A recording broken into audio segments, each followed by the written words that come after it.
We started this buddy read maybe a couple of years ago. We haven't gotten very far into it because we would read something and then take a break, and then I got pregnant and gave birth, and I had birth. I'll try that again. Hey everybody, my name is Kelsey, and we're about to get very, very nerdy with my January wrap up.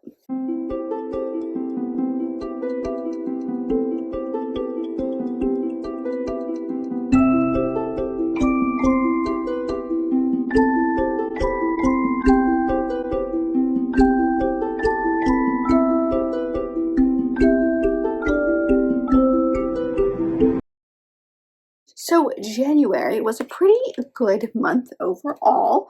I ended up reading 7 books. I found a new all-time favorite, and I did DNF 1 book. So kind of a wider range, but still in the grand scheme of things, I am very happy with how it turned out. So let's just dive into the stats, why don't we? So like I mentioned, I read 7 things, and that was over 1,903 pages with about 46.5 hours listened, which is over 4 audiobooks, 2 physical books, and 1 mixed. Age category, all 7 were adult. That just somehow is how it worked out this month. Genres, pretty average-ish for me. We had 1 fantasy, 2 historical fiction, 3 romance, and 1 mystery or thriller. And ratings, we have 1 5-star, 3 4-star, 2 3-star, and 1 DNF. Okay, so the very first book that I read in the month of January is my 5-star. It's my favorite book from the month, and honestly, I would be very, like, this has to, I know it's the first month of the year, but it has to be, like, something amazing to blow this out of the water, because, like, this I expect to be one of my favorites of the year. That's how good this was. So I'm talking, of course, about The Women by Kristen Hanna. I did do a spoilery hyped vlog on this, so if you'd like to know my thoughts, spoilery thoughts on this, I will leave that linked above. Obviously, I gave it 5 stars. True warnings in this book, there's a lot. So we have war, trauma, PTSD, infant death, loss of a loved one, medical trauma, miscarriage, and mentions of suicide. So this book takes place during the Vietnam War, and it follows our main character, Frankie, who grew up in a family that's like a Navy family. And her father has this wall, and it's like all of the people who were successful and did great things in their family, and all the men got up there because they went to war, and all the women got up there because they got married. And so her brother, I can't remember if he's a twin or not, but her brother, they're very, very close, goes off to war. And so she's like, I'm already training to be a nurse, I'm going to join the nurses, because, like, that's how I'm going to get up on this wall of greatness. And so it's her time both in war as well as outside of war. So the first half of this book is her physically the front line, her doing all of the trauma. Like, she starts in the ward where it's like the people who go and they have brain damage, so like there's not a whole lot going on. She's kind of just like keeping track of people and seeing if things change day to day, and then she becomes an ER nurse. And so it very quickly goes from very kind of like boring, not a whole lot going on, to a lot going on. And so it's her, I think, 2 to 3 years in the war. And then the second half of the book is her when she comes home, how people react to her, how people, her own family is not proud of her because of the fact that she went off to war, and the fact that she very clearly, we can tell with like 21st century eyes, is dealing with PTSD. At the time, there wasn't a name for it, so she doesn't really know what's going on with her, and so she tries to go to VA hospitals, and they won't treat her because she's a woman, and of course women didn't fight in the war. And even though she tells them, well, I was a nurse, they're like, oh, that's not the same thing.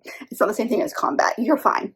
And so that is a lot. There's a lot within this book. There's some romance in this book that I absolutely adored. There are, like, the core of this book for me is the friendship, because Frankie goes to war and rooms with these 2 women, Barb and Ethel. Ethel is a small town girl. She grew up on a farm. She wants to be a veterinarian with the rest of her life. And then Barb is a Black woman from a more lower income family, and Frankie comes from money. And so she makes friends with these 2 women who she just happens to room with, and their friendship stems the entirety of their lives. And they're there for each other. They're each going through their own separate stuff, because, like, while they all witness the same thing, they are having to interact with it differently. Frankly, it hits really, really hard, and it's hard for her to function, whereas some of her other friends, like Ethel, is able to, I mean, it's hard and it sucks, but she's able to kind of get over it, and she gets married and has kids and like moves on with her life, and Frankie is very stuck. And so it's, this friendship is like the core of this book, and I loved it. So this book should not have worked for me.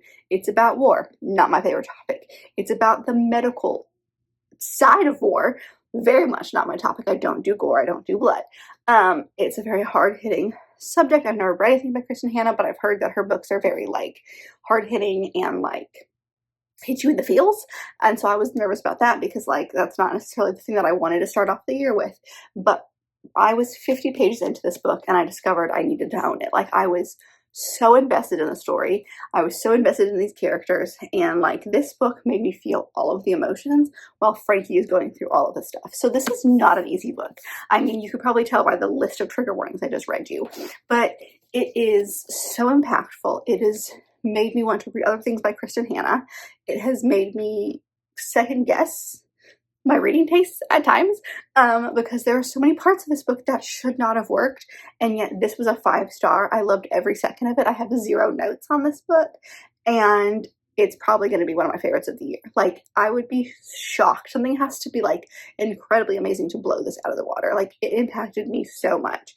So like, it's not an easy story. It's not a particularly happy story, but it has its moments of beauty, and it has its moments of, I just, I don't know how to explain it, but like, these characters were real. They're not based on like, there wasn't a Frankie, but there was women who went through this. And so like, because of that, and because of, I'm sure, all of the research this author did when she went into this book, it felt like these people were real, and I wasn't reading a fiction book. I was reading a nonfiction book that was told really well. So, yeah, I tabbed the crap out of it. I highlighted the crap out of this book. I owned this book. I literally wasn't going to pick this book up. Like, I was reading it for a book club. I was going to do the audiobook and the ebook, which I did. And then I said, oh, actually, I need to own this book immediately. So, this is your sign to occasionally read things out of your comfort zone, because sometimes you'll find this amazing gem, which is what I did with this book. It was just so good. The next book is part of a read-along that I'm doing for the series, which is Mine Till Midnight by Lisa Kleypas. This is the first in the Hathaway series. I think there are 5 books in the series. This one specifically is about the Hathaway family, and there are 4 daughters, 4 sisters, 1 son, and Amelia is the oldest sister. Her brother is, I think, technically older than her, but like, he's been through some stuff. He's kind of a drunk. He's got some stuff that happened in his past that's make him not want to be the head of the family. So she ends up taking on a lot of responsibility. They end up getting this title throughout the book, or right for the book, and so they are reclaiming this land that is completely, this house and this land that basically is not worth living in. It's completely falling apart.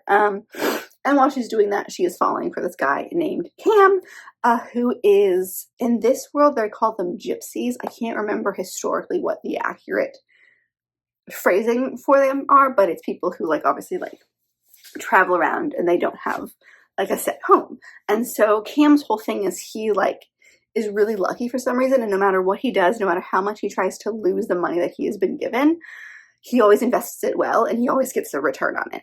And he really wants to give up everything so that he can go back to this nomad life, and it's not working. Everything he tried doesn't work. Now, if I remember correctly, this is a character that we see in the Wallflower series, because multiple characters from that series show up. The next door neighbors are one of the main couples in the series, the second book, actually. The Wallflower series, the second book. And Cam works for the family of the woman in the third book of that series. So like, there's some overlap, and I didn't process it until all of a sudden I was like, wait a second, this is very reminiscent to me, and things started to click. So it's actually kind of cool, because we did see Cam as a character before, but in this story we have Amelia, who is trying to be the person who's keeping her family together. She has no interest in getting married. She's accepted the fact that she's going to be a spinster. I think she's like 25, so she's on the like latter end, so she's not quite spinster yet, like she still could be married and she's still the correct age to get married, but she's like given up hope on that and is happy with her lot in life. And Cam and her have this chemistry. So things I really liked about this, the chemistry obviously worked really well between the two of them. Their banter was really entertaining. I loved watching their romance. Things I didn't love about this is that Amelia is incredibly headstrong, which is awesome. I love that for her. But Cam kind of overrides that, and it doesn't feel authentic for the character that this author has been building up. Like, she has been writing this person and convincing us that this person is headstrong and she's not going to give up and she's not going to take no for an answer, and whoever she marries is going to have to deal with that. And Cam is like, outright, that's fine, but I'm still going to try to take over some things if I think that that's best in your best interest. And there's just some conflict there in core values, I feel like, that wasn't written the right way or wasn't demonstrated, so that by the time that at the end, when they did have their happily ever after, it felt forced, and it felt like some of the things that we were supposed to be told about these characters and their own characteristics were just forgotten about. And so there's a couple of things about the romance that I just didn't love, which is why I got 3.5 stars. Still enjoyed it as a story. I liked getting to know the family. I'm excited to continue because I come to know the other sisters throughout this series, especially the second book is going to follow the second oldest, and she's fascinating to me. Her name is Winnie, and she's had some sickness in her life, and so like I'm curious to see what that's going to be all about. And their romance, I know who she's going to be with, and like I want to see how that plays out. So I have hope for the series, especially because like one of the books in the series is going to be the brother. So I want to see how he does stuff after this book. But like their romance specifically, I loved Amelia as a character. Like, she was so much fun to read about. And again, their banter was fantastic. But just some of those like nitty gritty things in the romance, I just felt didn't work for me perfectly. Oh, trigger warnings in this book for mentions of suicide. The next one that I ended up picking up was the first volume of Cherry Magic by Yu Toyota. This one I ended up giving 4.5 stars, and then immediately bought the second one because I'm just like enthralled with this book. So we have two main characters, Adachi and his colleague Kurosawa. Sorry, I had to remember their names. Adachi, this guy right here, turned 30 and is still a virgin. And apparently in this world, when you turn 30 and a virgin, you can read minds, but only if you touch people. So like if you touch someone's hand or you bump into them, then you can read their minds. So he happens to run into this guy that he works with, Kurosawa, and discovers that Kurosawa has this huge crush on him and has for a very long time. It's their working relationship, becoming friends, becoming possibly more. And like the chemistry between them, even though this is like a relatively short manga, I'm very excited to see where it goes in the future, because like everything, like some things happened in this volume, and I feel like timeline wise and flow wise, I've seen that in other mangas that are even longer than this volume, and it felt rushed, but in this one it did not. It felt like perfect.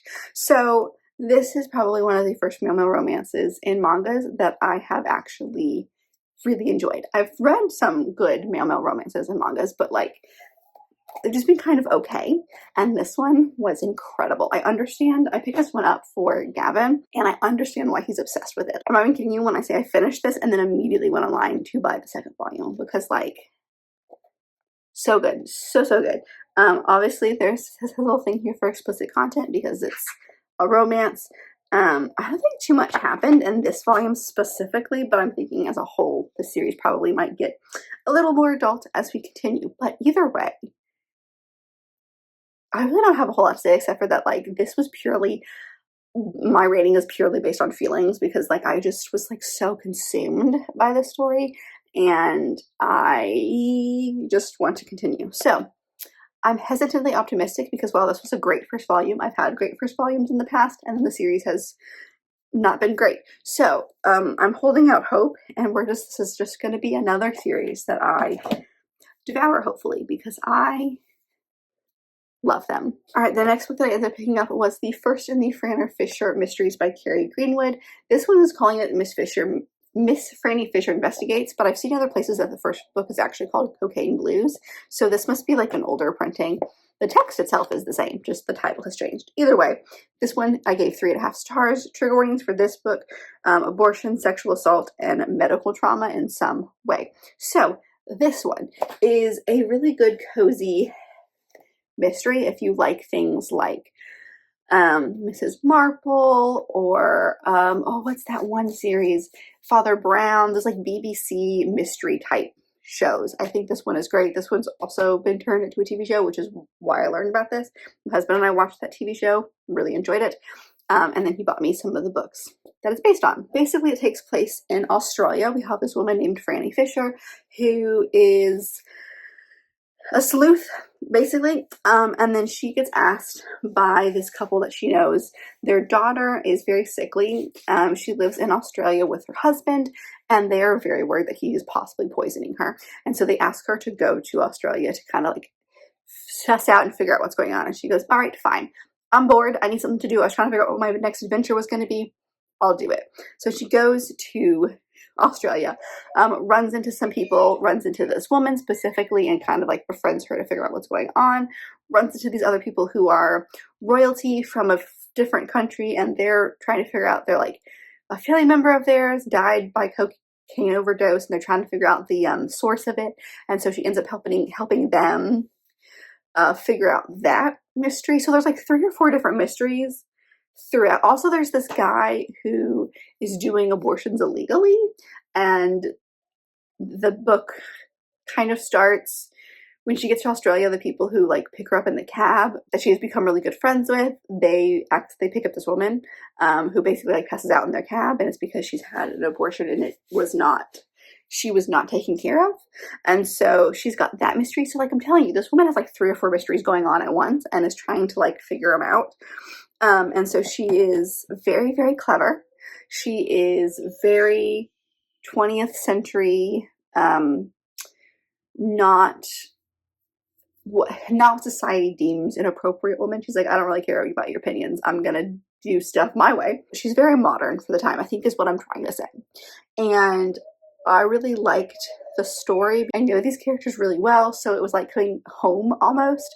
But if this was your first step into this world, I could see it being kind of boring because it's written very similarly to like Agatha Christie, in my opinion, where like you're very disconnected from what is going on. While the mystery itself is crafted very well, the language and the terminology and just like some of the wording that is used makes you feel like, oh, the murder and the stuff is happening over there and we're just being told about it.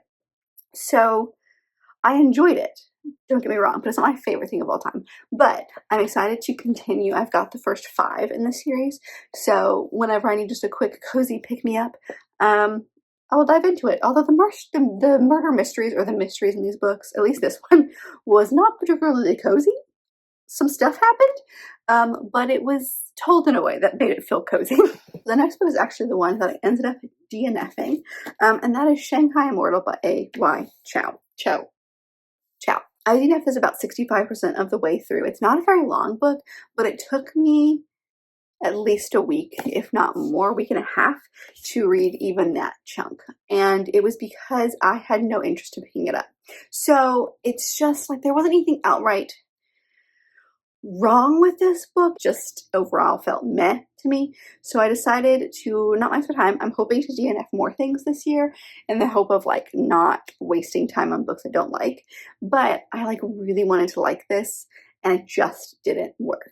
So this book follows our main character Jing, and she is a fox/vampire type spirit, and she lives in immortal Shanghai, which is like hell basically, and works as like the right-hand man for the king of hell, the one who's in charge of hell. The court doesn't think very highly of her, and so she's got a lot of issues with the court, and she overhears a plot to steal something from this king, and she decides not okay with that, and she ends up teaming up with this human who's come to hell to set up the bank of hell, basically, for the guy in charge. And then the 2 of them end up going to mortal Shanghai, and so she is like discovering new things that way. I liked Jing as a character. I thought she was really funny. I ironically liked how this was written because like Jing is very sarcastic. She does not care what you think. She's going to tell it like it is, and I found that very funny. I could see the way that this is written to, it could, some people could really not enjoy it. I could totally see this rubbing people the wrong way. But I was not one of those. I could see if this was a very long series, maybe after 3 or 4 books in the series, I could be like, okay, you know what, this is a lot. But I think there's only 2 in this series. And so I could see the writing style not working for some people, but I found it very funny. This is an adult book, and it feels very much like a YA written book. I think that's my one big issue, I would say, is that like Jing swears like a sailor, which is fine, except for it felt like the author was like purposely putting that in to remind you that this is not a YA book, even though it felt like a YA book, but like this is very adult. Look, they swear a ton. It felt overused. And like there are definitely some, like, I'm thinking of romantasy books specifically, like they swear a lot in romantasy books, at least the ones that I have read. And it's like sometimes it can be excessive, I understand. But in that context, I don't mind it. In this context, it felt like it was not serving a purpose. It felt like it was just the author bashing us over the head to remind us that this is an adult book and that these characters are adult characters, even though they did not feel that way. So could the ending have been worth it? Maybe, but I just overall was kind of bored. In the little bit that I had read, not a lot had happened quite yet, so I feel like maybe the ending was really good and it could have pushed it into possibly enjoying it, but like this was turning out to be a 2-star and I did not want that to be the case. I wanted to enjoy something, you know? So I decided to put it down and not waste my time, because the fact that it was so short and it was still taking me forever to get through, it wasn't working. And also I'm a little sad because like this book is absolutely stunning. It's a Fairy Loot special edition. I so wanted to enjoy this, and this had a lot of elements where I could have. I just don't know if it was the wrong place, wrong time, but it just didn't work. And there's nothing outright bad about it. It just didn't work for me. The next one I picked up was the 2nd volume of Perfect World by Ri Aruga. This is one that I started in my manga series manga vlog that I did sometime last year. Really enjoyed it. Excited to dive into this one. I ended up giving this one 4 stars. I have a question mark next to trigger warning, possible PTSD. This follows our 2 main characters who in the first volume, she was working at a company who ends up teaming up with this guy that she knew from high school. She had a huge crush on him in high school, but a few years ago he had a car accident and ended up having a spinal cord injury. Therefore, he can no longer walk, which is why he is wheelchair bound. And she is rethinking this crush that she had, and then is also like, it tackles a lot, because yes, she's like, I don't know about that. But then she's like, wait, this is like my own ableism almost. And so she not only is tackling her own opinions and thoughts about things, she's discovering how the world reacts to him. And so it's their romance. And I say PTSD because like he has a lot of stuff, especially emotionally, and through relationships, that like he feels like he is not able to live a fully fledged relationship, and she's trying to convince him that he can. So that's where that question mark comes in, because like I think he has some moments where he's like reliving parts of his accident, but at the same time it's like him having to live with what's happening to him now. So I really liked this volume specifically. I think it took the romance in a very interesting direction. I definitely like the first volume more. I like seeing them start to fall for each other, and here they have like started having a little bit of a relationship, and it's her reacting to the world who is reacting to them. Like her parents are not really on board with this. He's got a caretaker that she is very jealous of, and so you've got like not really a love triangle, but like a possible issue in their romance. I didn't love a lot of the things in this one like I did the first one. Like I still clearly give it 4 stars. I still really enjoyed this series, and I'm still going to continue because like I'm invested in their romance, but there's a lot that happened in the first volume that I feel like I enjoyed a lot more. So I loved this. I immediately wanted to pick up the second one because like something like the end, there's such a big cliffhanger at the end of this book, and like I legitimately was like shocked. So I need to find this. I think my library has it in ebook, so I need to continue with the series because like, yeah, I'm hooked. I don't have a whole lot to say because it's so short, and also like the second in the series, but like things are happening and I need more of it. And I finished out the month with a buddy read, which was Scoundrel of My Heart by Lorraine Heath. This is the first in the Once Upon a Dukedom series. It's a trilogy. We've been kind of taking this buddy read slowly. We did the Tessa Dare books like religiously for like 2 years, and then we started Lorraine Heath and was very excited, and some worked and some didn't, and then I got pregnant, so we took a break last year when I gave birth, and so like we're back on it. We're gonna start this again. So we picked this one. It's one of her more recent series, and I loved it. I gave it 4.5 stars. This series is like, I've read some good historical romances. This is probably one of the better ones that I have read in quite a while, and I am just so invested in this series as like at this point. So this one follows our two main characters, Catherine and Griffith, and Griff is her best friend's brother, so you've got that dynamic, and the book kind of starts previously with them starting up, like, she's always kind of been annoyed with him, and then they actually start having conversations, and she goes, oh, he's not actually that terrible, and we get along pretty well. And then stuff happens.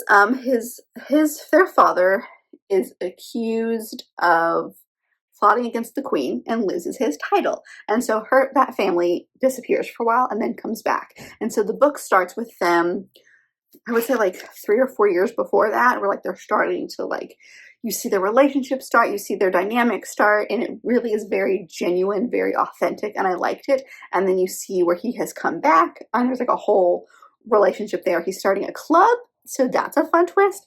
But there's also this whole twist where like the whole thing has started because there's this duke, and he meets a duchess. He's very straightforward, this is how he is. And he's decided that the way he's going to get a duchess is by having women write him a letter, and he's just going to pick one of the letters. And so he happens to pick hers. And so it's them having this romance while she feels like she has to get married to a duke because she has this cottage that's really important to her. Her aunt left it to her, and the only way that she's going to get it is if she marries someone with a title. And so he's also a second son, so he wouldn't have had a title even if they hadn't lost their land and everything. So I loved the romance. Like I said, it started out so genuine. The chemistry between them was perfect. Like, I loved reading about them. And then like he went through some stuff and has come back, and she's like, that's fine, like, I still like the person that you are. And so you see them as they are trying to not go into these feelings because he knows that she needs a titled person and he can't be that person for her, but like he can be her protector for a while. And then she, like, seeing that he's achieved this goal, this club that he's wanted. And so like there, I'm telling you, romance wise, one of my favorites, honestly. Like, I could see this being a reread that I constantly reread. I could see this being up there with like some of my favorite romances of all time. Like, this is one that, like, I didn't even realize I owned a physical copy.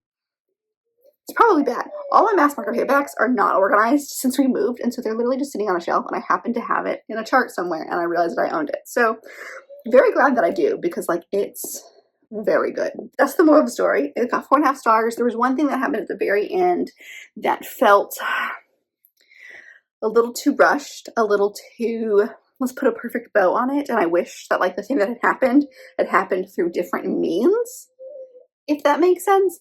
But overall, it made sense for their characters. I loved the story. I loved where we went. I loved one of the things about Lorraine Heath is that like her characters are fully fleshed out characters, and like you get the depth with them from the first page, and I loved that. Like, we really saw that in some of the Texas and like country romances that we've read from her. And I saw it here as well. Like, it was just so, they're so fleshed out. They're so perfect. And I loved them. So yeah, if you want a good Regency romance that has some depth to characters, try that one. Very good. Highly recommend. And that's it. Those were a look at the 7 books that I read in the month of January. I hope that you guys enjoyed this video. Let me know, as always, if you've read any of the books that I mentioned in today's video. I would love to know your thoughts, or if you'd like to tell me something that you read, or a couple of things that you ended up picking up in January and what you thought on those. I would love to know that as well. And if you'd like to comment something but you're not sure what to comment, comment some sort of flower for Scoundrel of My Heart. But I hope that you guys enjoyed this video, and if you did, don't forget to give it a big thumbs up and subscribe down below if you'd be part of this awesome growing family. I've also got all my social media down there, as well as other fun bookish links, so check all that out, and I'll see you guys in my next video. Bye!